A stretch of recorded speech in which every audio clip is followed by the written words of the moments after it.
Highbury halftime show. We're going to talk about the World Cup a little bit today. My name's Pete. I'm from Scotland. Absolutely love soccer, but my team is never going to make it to another World Cup again for the rest of my life. So I'm going to get other people to talk about their teams and what they're going to do in the World Cup. I've got my partner in crime, Casey. Absolutely detest her. She's a Liverpool fan. We've got Erica, who's also a Liverpool fan. Strongly dislike her. But she's going to talk a little bit about Mexico. And then we've got Jeremy at the end, who's a Barcelona fan. He's going to tell us a little bit about Spain's chances in the World Cup in Group 1. So, Casey, what do you think about the first two groups? Interesting matchups? Yes, looking forward to Spain, Netherlands. That's going to be a great rematch. I think Spain's going to go all the way. You think Spain's going to win the World Cup? No, I like that not. idea. Probably not, but I hope so. I would not mind a repeat. I mean, it's in Brazil. Brazil's in the first group. Yeah. You don't see them going all the way and winning this? No, I don't think Brazil's going to win. Why? Because I don't like them. That's not a good enough reason. They've got Neymar, they've got the public support. I mean, it's in their country. They do, but they don't even want it to be there. So how much support do they really have? Of course they want it to be there. Of course they want it to be there. No, and I agree. I feel it's going to be a maracanazo, meaning that it's going to be maybe final Brazil, but not winning, for sure, not winning. Who's beating them? Mexico? I'm sorry? Who's going to beat them? Mexico? Of course. No, that's for sure not going to happen. If it does get to it, Germany. Within the finals, we don't make it for sure. I mean, winning for sure. Germany's got a strong squad. I think a lot of people are picking Italy as a dark horse. Yeah, dark horse for sure.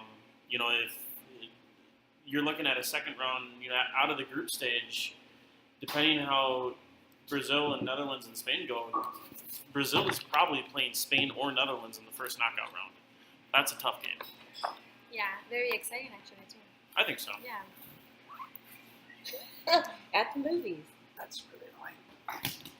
Well, I mean, the first group, you've got Brazil, Croatia. Scotland beat Croatia twice in qualifying, so I'm ruling them out. They're not going to do anything. Mexico, Cameroon. I think Mexico's making it through in the group stage. They're going to do well. Well, that's the thing. I'm not really a supporter of the coach. Okay. More than just local, in regards to the local team, it's just that he wasn't, for me, the coach that should have been. He's so defensive. For example, I'm 100% sure we're going to have a line of 5, meaning that we're not going to have a lot of, coming back and forth, like we would have had if we would have had another coach.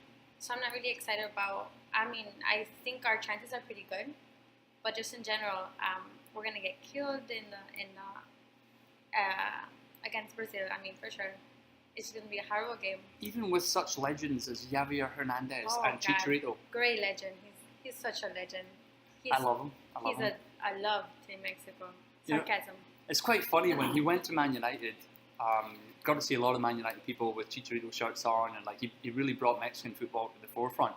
And I think that's going to kind of work a little bit in reverse for you guys in the World Cup. I'm looking out for Mexico. I want him to do well. I want him to succeed. He's not going to start. You don't think so? He's not going to be a starter. Not at all. It should be Oribe Peralta. If it's going to be Chicharito over Oribe Peralta, I'd rather die. Really? I'd rather die. What about Carlos Vela? Is he going to be able to make this one? He doesn't want to play for Mexico. That's a crime. I understand why he doesn't, but Mexico certainly needs him. For sure. If he would want to come. But again, if a player doesn't want to play for their national team, he shouldn't even be playing then. No, I agree. Yeah. I think this is a walk-through group for Mexico. I really do. Obviously, Brazil, they have a strange history of starting off World Cups kind of poorly and then growing and growing and growing. I think they're going to hit the ground running and just go all the way, win the whole thing. Cameroon, a bit of an unknown for me. And you guys know anything about them? Samuel Eto'o, he's older, but he's been around a long time, and he's an accomplished striker. Other than that, they don't have a real deep squad. I'm not sure what. I don't think. Did they win Cup of Nations this year? I don't remember who won Cup of Nations, but I think it's going to be Mexico and Brazil out of the first group. It's got to be good. You've got to be happy with that. Well, I'm going to the World Cup, so I bought my tickets for the second team of Group A against the first team of Group B. So I'm kind of already thinking Mexico is going to pass.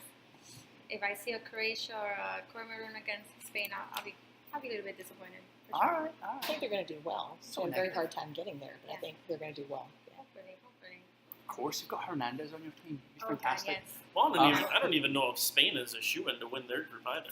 Well, I mean, you've got Holland, It's tough. Chile. Chile's, man, they're an underdog. They're a huge underdog. And then you've got Australia, and let's be honest, Australia's not doing anything. Well, no, they're going to finish. I looked at their team sheet today, and I was like, there's no Schwarzer because he's retired, even though he played today. Harry Kuehl, he's been around forever. Do they have any he's retired. Cahills? They've got Yeah. one Cahill. He's There- still going. There you go. And they're a complete unknown. I think they're a nobody, and I'm surprised that they're in the World Cup full stop, to be perfectly honest. The fact they made it was in itself a success.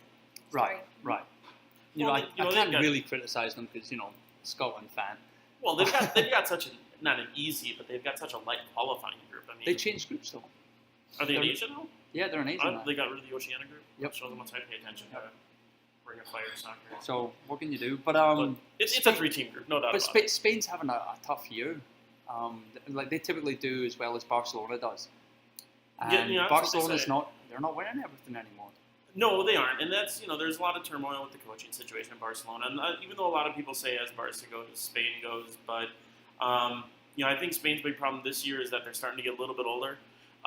They're going to have huge problems in attack. Your two top scorers are David Villa, who's on the wrong side of 30, and Fernando Torres, who hasn't shown up for a game in 2 years. I love Fernando Torres. So He's the best thing that ever happened to Chelsea Football Club. I love him. Yeah. Del Bosque experimented with a lot of 5-man midfields in qualifying and in friendlies leading up to the World Cup, and I don't know if it'll work in the World Cup. I think they could very easily lose to Chile. Chile is a very exciting team to watch. They play a 3-man backline. Netherlands is a rematch of the World Cup. Is Netherlands stronger this year than they were 4 years ago? It's hard to say. So you think that was their career season? Well, you're looking at the Euros, you're looking at the 08 Euros, the 10 World Cup, and the 12 Euros. I mean, that's a good stretch of time for any international team. You were going to say something about Chile. Oh yeah, I'm a little bit really iffy about Chile. If you were seeing the CONMEBOL qualifying games, Mm-hmm. they were really, really, really under that to even make it to the top 4 or 5 teams.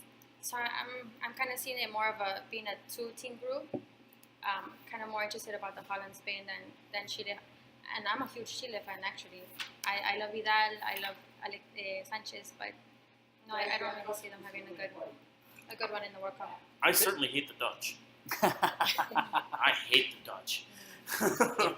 I like their uniforms, and I followed them a lot in the Olympics when their women's hockey team was playing. But other than that, I've got Van Persie, who I just adore, obviously.